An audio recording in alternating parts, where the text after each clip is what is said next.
Namaskar friends, this is NJ, your host on this channel. I hope you are enjoying your new year, but like the way I always say this thing, that at least the very first day of the year shall start with some religious austerity, like where you are showing your gratitude and asking permission from the higher powers. So in Hinduism, it's like the only god which comes to everyone's mind when it comes down to the auspicious beginning, that is the Lord Ganesha.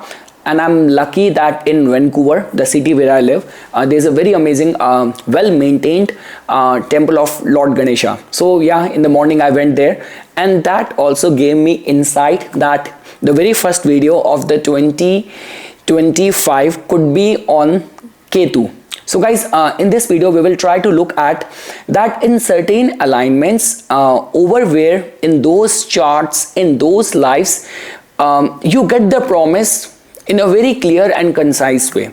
Now all what matters is that are you gonna follow it or not? Are you following it or not? So guys, in this video I'll be trying to blend three nakshatra ruled by Ketu, and we all know that all the three nakshatra ruled by Ketu have got entirely different qualities. Ashwini has got more to do with the healing which it acquires from its devata Ashwini Kumars. Then when we talk about the Magha, which has got more to do with following the path of our ancestors, our family, Pitris have got a major say over there.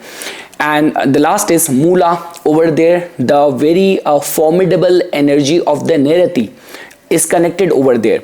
So guys, in this video I will explain you like three case studies which I came across, and obviously anything which in your life, in your chart is being promised by Rahu and Ketu, that tend to remain a part of destiny which becomes very difficult to evade. Guys, like the way when we talk about people like Nostradamus and all, why do we say that these guys were gifted? These guys were like prophetic because their Ketu was activated. See, these days all of that artificial intelligence, chat GPT, all of that works with the large pool of data, and the way you put the filters over there and you make the assessment how you can intelligently break down the large segment of data and create some intelligent conclusion out of it, which could be a domain of Mercury, which could be a domain of slightly the domain of the Saturn or the planet Mars as well. But when we talk about even after that, there tend to remain those kind of events over where the human intelligence fails, and over there comes the role of the Ketu, of the divine intelligence. Ketu represents that part of the destiny which is impossible to evade. Ketu is it is carrying that prarabdha or that sanchit karma which our body do not know, but our soul knows, our consciousness knows, because this is what it has been experiencing, accumulating from past so many lifetimes. So guys, in this video I will tell you about a certain combination which I have found in certain charts. And let's say for example, whether you it's very rare that you're gonna find the similar combination in your chart, but if you do the assessment, you do the analysis, you're always on a lookout for finding insightful astrology combinations and yogas and sutras. So over there, this video and the three kind of alignments which I will be sharing with you might prove to be helpful. So guys, the very first involves the very first nakshatra of the Ketu, which is the Ashwini. So it happened with me, like in two charts I have seen this alignment,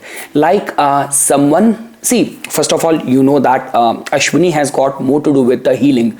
Nothing could be better than that. If your important planets which have got a say over your career, now this could be anything, this could be your Amatya Karak, this could be your 10th lord, this could be planet placed in the 10th house, but if Ashwini prominence is there, straight away impacting your career, your livelihood, and in any way if you are connected with the field of medicine, of healing, you are a doctor or something, then trust me, you are following your destiny, you are following the path which the universe has carved out for you. And let me tell you this thing, that the chances of success is going to be very strong just because you are following your dharma, you are following your soul purpose.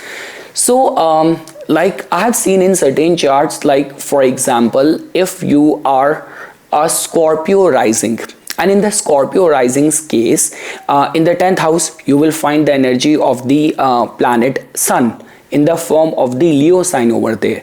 Now if you will find the 10th lord planet Sun to be placed in the 6th house, it is exalted over there, and over there as well, if it is going to be placed in the Ashwini nakshatra, then imagine what good kind of doctor you will become, how good of a physician you will become.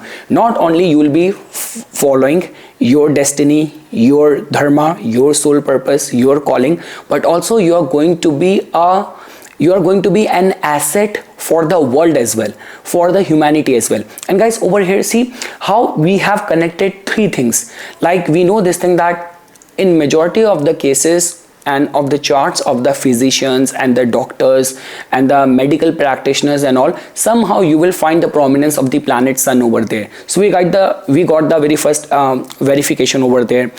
If you have to become a doctor, 6th house and the 12th house axis will become very important. Otherwise it's very difficult for you to be a full-time employed physician.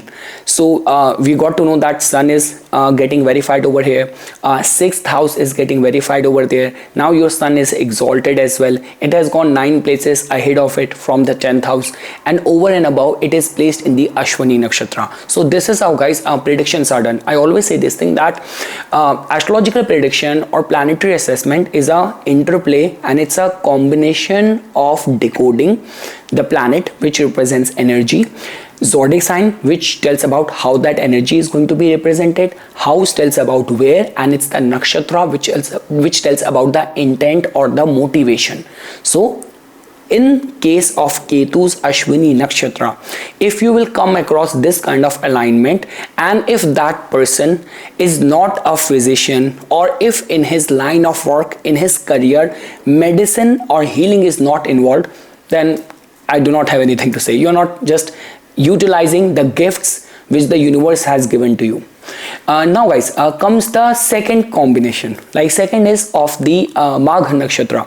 Now we know this thing that like Magh falls in the, all the Ketu nakshatra falls in the at the beginning of the fire sign only. So now that means Magha falls in the Leo sign, and in the Leo sign, if you will find specifically in the case of the Cancer rising, if you will find that your ascendant lord for a Cancer rising, moon is placed in the 2nd house and it is placed in the Magha nakshatra.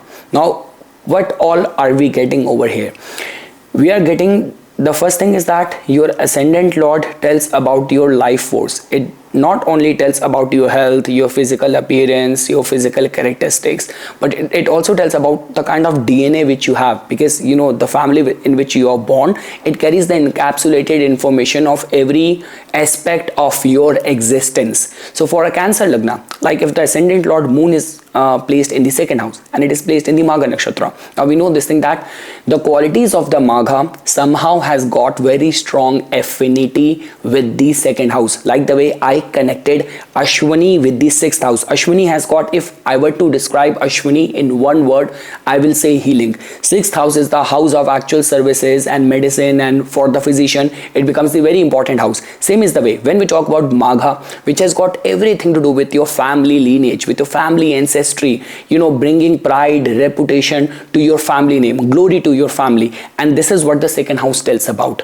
So now if you will find this combination, and let's say for example with this you will come across a person who has got very flourishing family business, and this person wants to do something else, or let's say for example this person has got good provision for settling down close to his birthplace, carrying like taking forward his family work, family legacy, family thing, and this person is trying to experiment with something else, then we can say this thing that in a way you are not utilizing the gift which the Ketu has given to you. Because guys, apart from all other combinations, like when I talk about Ashwini, I was giving more emphasis on the healing powers which native could have. But over here, Magha has got the tendency and potential to give them results on a material plane as well. Like, you know, people who end up becoming a CEO, people who become very recognized, become presidents and all. Over there, you will find anywhere and whichever way, if throne is connected, Magha is involved over there. If you put a throne over there, if you put a crown over there, in a way you activated a Ketu over there, you activated Magha over there. So that could be a second way of looking at it. Now guys, the third combination is very sensitive, because I remember, because I saw that in the chart of one of the person whom I know very closely. Now this person has got a Capricorn Lagna.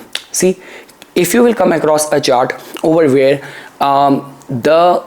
for a Capricorn Lagna, in the 7th house you will find the energy of the Cancer. Now if in a Capricorn Lagna's chart, if Moon being the 7th lord, if it is placed in the 12th house, and if it is placed in the Mula nakshatra. So over here, see, one thing is for sure, that in terms of the spiritual austerities, or this could be especially worship of the ferocious gods, like this could be Lord Hanuman, this could be Goddess Kali, this could be Lord Kal Bhairava, this could be becoming a tantric, becoming a people who can be a very good clairvoyant, who could be a very good medium and all. But this generally takes the toll over your marriage, because now Moon is very ripe and it is there in the 12th house, but because Mula is a nakshatra of destruction as well, and it is actually going to make the living signification of that house suffer. So I've seen that in the chart of the person, and I was surprised when I came across, and you know, when this person, very respected in the society, very religious, very spiritual, it's like, you know, if he will say anything, that will come out true, and he does not have to look at your chart or something. We say this thing in India, you will find that a lot. Like if you go to any of the religious pilgrimage points and all, you will see those people who just look at your face. They are not doing it as a professional service, they just start telling things about you. So yeah, he is of that repute, and the 7th lord in the 12th. But in his case, majority of our spiritual gifts, they started getting unraveled only after he got into bitter divorce, and immediate after divorce, his like third eye got opened. You can look at it in this way. So guys, in this short video, what we did is that we try to connect nakshatra with the purest essence of the energy of the houses. I always say this thing, ultimately, eventually, result always comes out of the house only. Zodiac sign just gives it a platform, and the energy tend to remain of the planet.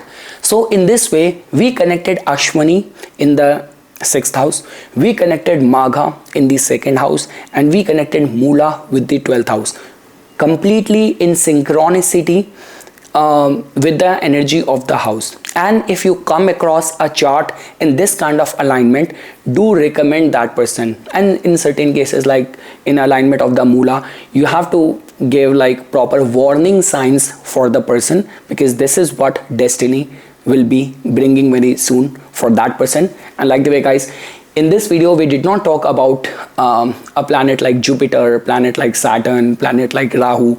It's like over where you can do some amendments. You can do some substitute remedy. See, if it's Ketu, it is that part of destiny which is unavoidable.